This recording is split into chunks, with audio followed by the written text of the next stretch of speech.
I say it often because I really, really mean it. Welcome to episode 55. Welcome to the show.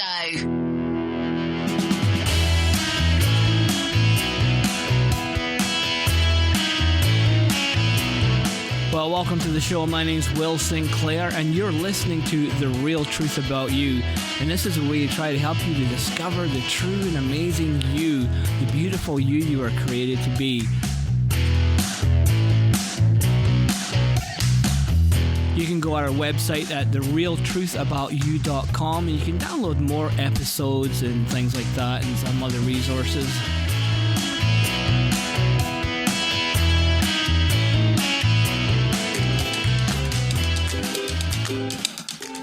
Okay, for those of you who have been following the cat story, I got last week, or a couple of weeks ago actually, I didn't podcast last week, if you're following me on a regular basis.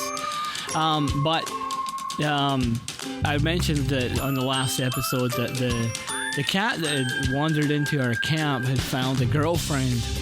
Well, I gotta say now, I think they both eloped, or at least our cat did, because I haven't seen him around the camp now for over a week. And so I'm assuming he's either gone somewhere or wandered off somewhere else, or maybe nature took him or some other animal, but we don't know. But cat's not here anymore, and so I'll update you if the cat comes back again. We'll see where that goes. So welcome to this episode. This episode is probably going to be a little bit shorter, probably quite a bit shorter, because life is getting really busy for me right now. This is currently approaching the end of May. We're about 3/4 way through May 2017. And for those of you who already know, my wife and I manage and run kids camps, summer camps for kids. And so things are getting busy here as we're starting to get ready for a camp and get the grounds ready and get the buildings ready. And we had water leaks all over the place yesterday. And so we're just working at getting that all done, get our camp registrations done. So time is kind of running a little short for me right now.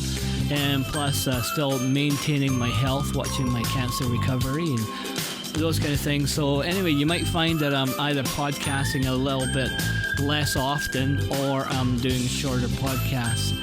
But anyway, so that's what is going on right now. What's going on in your life? I'd love to hear from you. You can go to our website, therealtruthaboutyou.com, and you can just drop us a line on the contact page. I'd love to hear from you. Anyway, there's something I keep saying all the time, and it's part of the introduction that I do, and I didn't say it this time around, but I say it all the time, and it's because I really, really mean it. I talk about getting the inside right. And when you get the inside right, the outside, the external things, your life, your decision making, things that happen around you just seem to fall into place. And if they don't fall into place like you used to imagine things falling into place, meaning, they just work out perfectly, because life doesn't work like that. But you'll find that you have the ability to cope, and you'll have the tools within you because you've dealt with all the things within you to deal with the externals. And externals tend to take care of themselves. And I mean that in a kind of metaphorical kind of state, because you still have to deal with life. But the thing is, I was thinking the other day, and last night I was thinking about how I used to, 20 years ago, I used to listen to, in fact, probably a lot of my life, I've listened to motivational speakers. I started getting into them more and more when they came on cassette tape, for those of you who are old enough to remember cassette tape. And now you only see cassette tapes when you watch shows that are like rewind back to the 70s and things like that. But cassette tape used to be a big thing, and it made audio is really portable. So instead of having to have a record player or a radio, you could take this cassette, and you can plug it into a portable system, a Walkman or whatever you call them. And I'm dating myself actually, but you used to be able to listen to these motivational speakers all the time, and I used to love doing that, and I still do it right now. I I download audiobooks a lot, and which is one of the things that attracted me to podcasting. And I download a lot of audiobooks, and I listen to them while I'm doing other things, and while I'm fixing things, or whenever I can just do something like mowing lawns or fishing, where you don't have to really think a lot.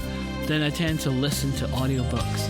And I found back then I could listen to these tapes, and I listened to guys like Earl Nightingale and Stephen Covey and all those kind of people, and I would listen to them, and I would try to apply all the things that they were saying. I would try to apply all the different techniques they were talking about life and how to deal with life and how to motivate and be motivated.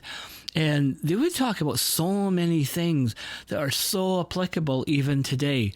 But the difference I found from then until now, and I was talking to my wife about this, the biggest difference between then and now is that I have really, over the last few years, worked on my inside.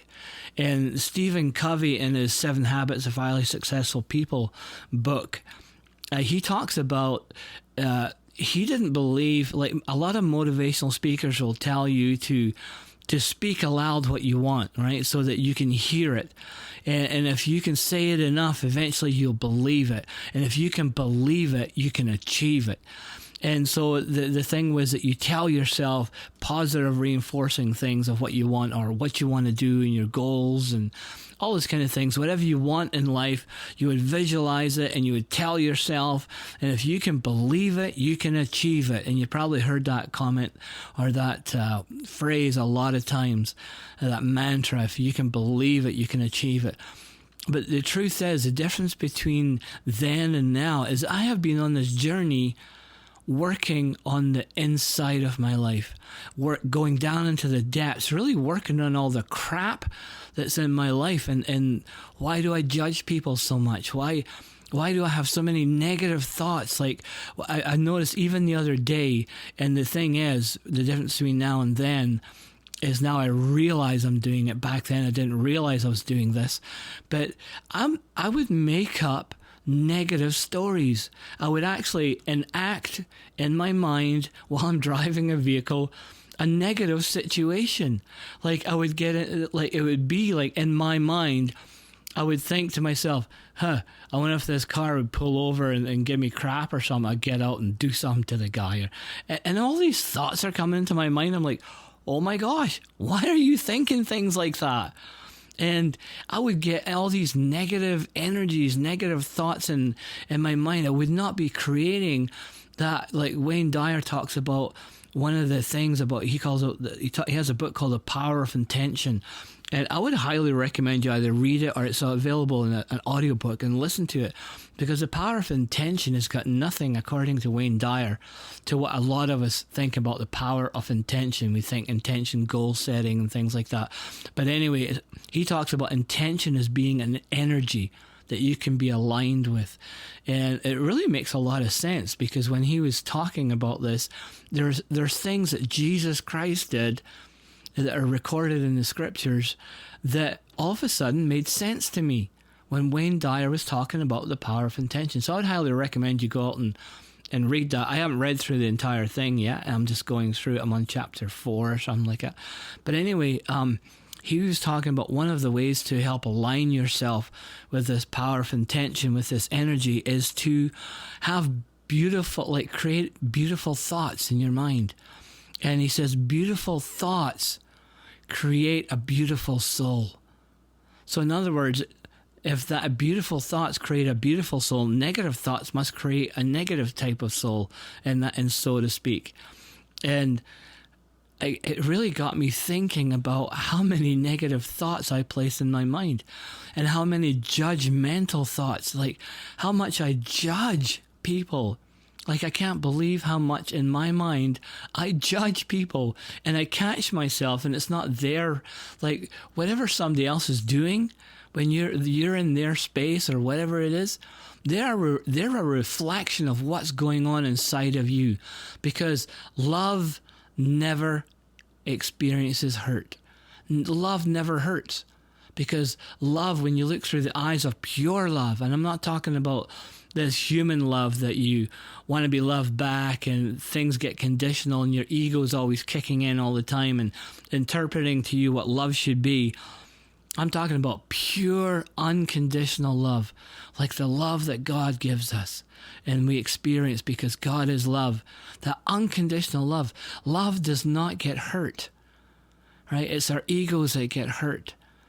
And so anyway, he was talking about beauty and about seeing through love. And I thought about all these negative things that kept coming into my mind and how often I do that. And I've noticed, though, that how would I put this? Basically, I have found that as a Christian, right, as a Catholic, I have found that when I read the scriptures, yes, they had some meaning to me. And when I listened to the motivational speakers, yes, they had some meaning to me.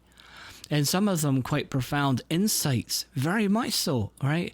And a lot of great insights in the Bible and a lot of holy writings. I don't know what background you come from, but anyway, I'm not saying you have to be a Christian or whatever. I'm just relating my story to you.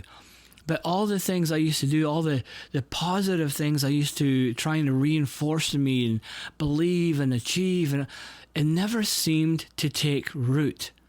It never seemed to grab the depth of who I was and take it and mold it into something, right? So thinking positive about myself helped me to become a positive person. But if I'm a really positive person, why am I having so many negative thoughts in my head, right? And what I found is that once I started working on the inside, and I'm getting close to perfect. I'm just joking. But when I found that I worked on the inside, and that means like learning how to love myself, how to deal with life from the inside, not from the outside. And and that journey that really brought up some really uncomfortable emotions and uncomfortable things in my life that I had to work through. And I've talked about these things before, about how they come into your awareness, and it's like the bubbles in a glass of fizzy pop or carbonated water or whatever you want to choose. And all these bubbles keep coming up to the surface, and that's your awareness. It's like things in your life. Like, so maybe there's an anger or an emotion of hurt or an emotion of loneliness or an emotion of like, I've got to do the right thing, or I can't do the wrong thing. And that's one of the things that was big in my life. And it's something that my wife's going through right now. She has to make a decision about a vehicle, and she's like scared to make the wrong decision. But it's not anything to do with the decision or the process of making or the research, because none of that's helping. And she knows it's got something to do with internal. It's something that her body, something that her God is showing to her that needs to come up and be healed. And all those things like that fizzy pop, where all those bubbles come up to the surface and they pop, right? That's your awareness showing you things. And all you have to do is be aware of them and acknowledge them and embrace them, and don't judge them. Don't judge the anger, but be aware of that anger. Don't judge that hurtfulness, but be aware of that hurtfulness. And as you learn how to embrace that, as you can take a step back and look and see, wow, I'm angry, or wow, I feel hurt, or wow, this, or whatever it is, when you can look back and you can see the pain that you're going through, and just acknowledge that and say, yes, I am going through that. And that's what I feel. Okay? That what you're doing in that process, rather than living in that pain or living in that anger, like I've talked about before, where you're just angry with somebody and if they change their ways and they change the way they talk to me, and if, oh boy, I'll tell you, then I would be better off. I would be better off. If I had a better job, I'd be better off. I wouldn't be so upset and angry, right? That's all external. That's you living in those emotions. But when you can step back and you can say, wow, that really made me angry. It did. And for a while there, I got really angry at that person, or I felt really, really, really alone, or whatever comes up.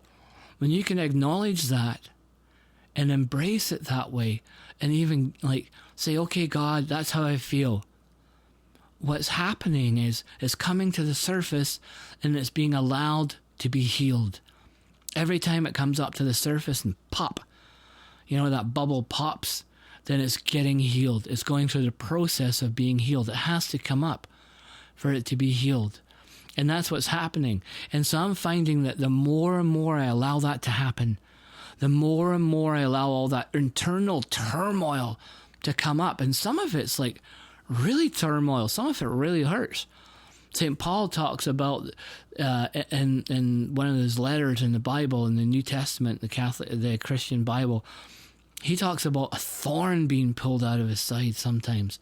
It's like a root. And it's like painful sometimes emotionally. It just feels, and sometimes it manifests itself in physical pain, physical anguish. My mom always says stress can cause all kinds of ills. And it's true, there's a certain psychosomatic effect.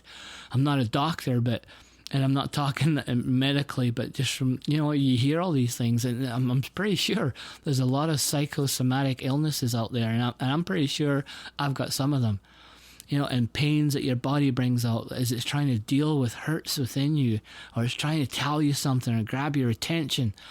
But anyway, when you allow all that to happen, all that inner turmoil, all that unsettledness, the unsureness about your life, or why am I here? Why am I in this wheelchair? Why am I not getting the job I want? Or I'm doing really well and I'm great, and you have a positive image of yourself, but maybe it's a false image that you've built up, and your ego has built it up for you, and it's not really a true image, right? We want to get to that truth of who we are, and it's when you deal with all that and you allow that to come up, then all of a sudden, the things like in the Bible, all of a sudden they come to life even more.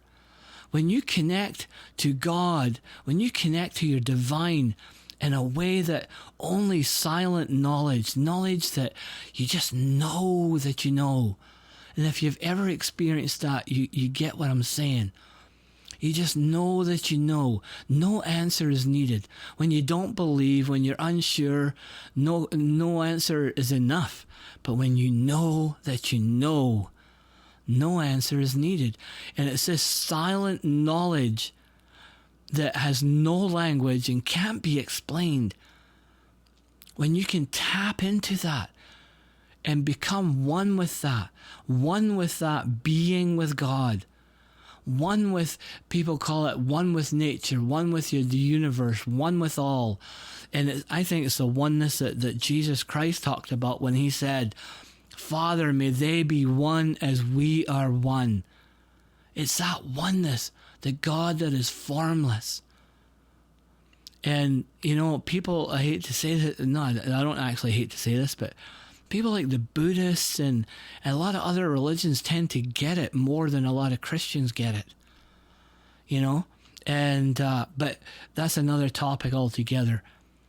But when you can get that inside right, that you can go into the depths of who you are, and you can discover the beauty of who you are, and it's not being covered up and conforming to the ego of your mind, or your ego trying to tell you your false self, which you need. You need that ego.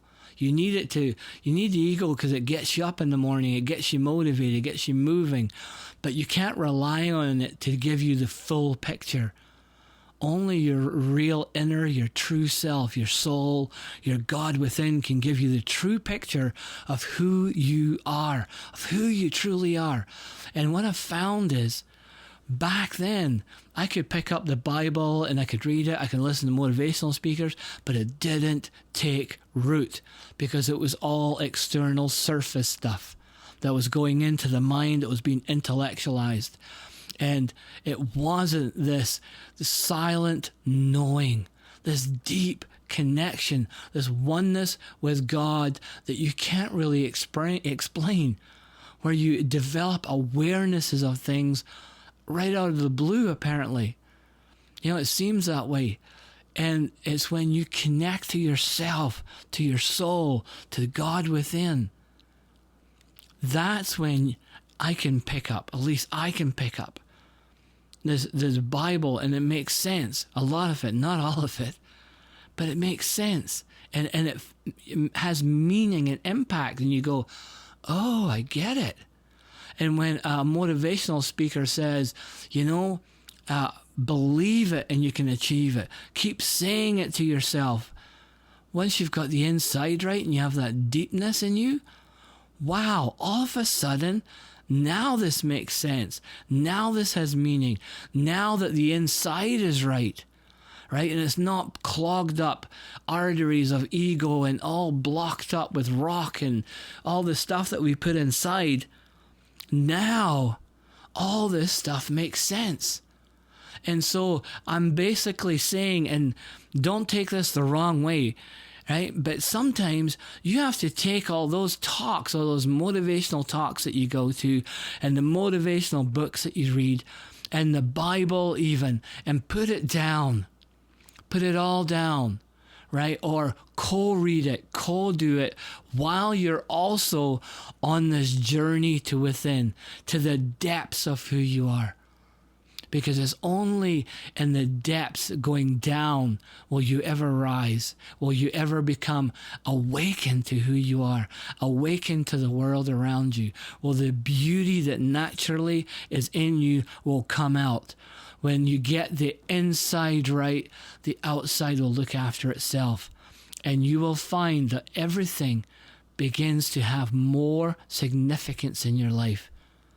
Right? If you're a churchgoer, you'll find things in your church that are more alive for you because you've opened up to the depths of who God is.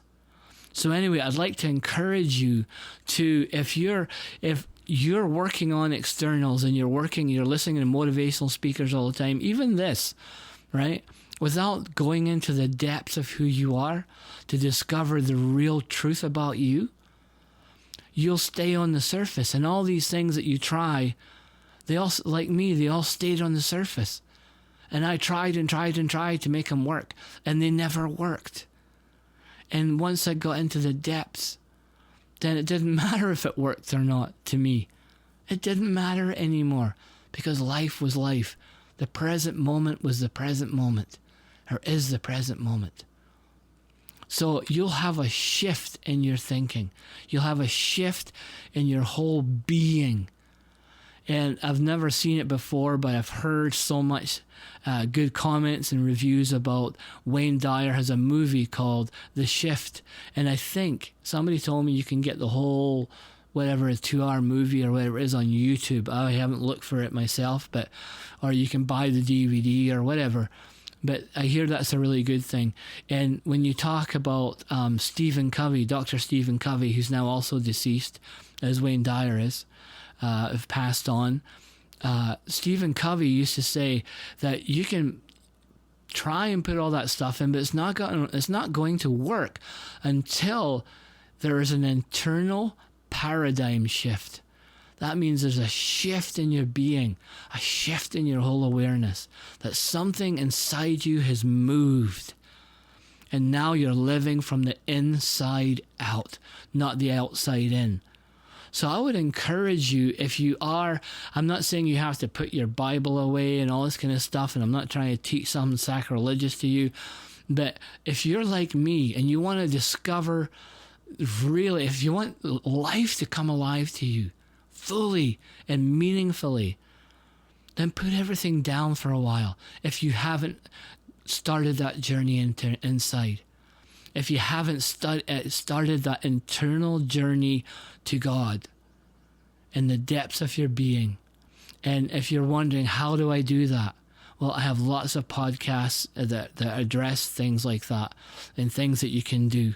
And I will be I'm planning to put together a type of life coaching, personal transformation program of sorts, right, that might try to help you on the initial starting points for your life, and what I've found and what I've discovered along the way, and how I've realized that life is not a journey from front to back or beginning to end, but it's like a circle, and you always keep coming back to where you already are, but with fresh vision and a new awareness.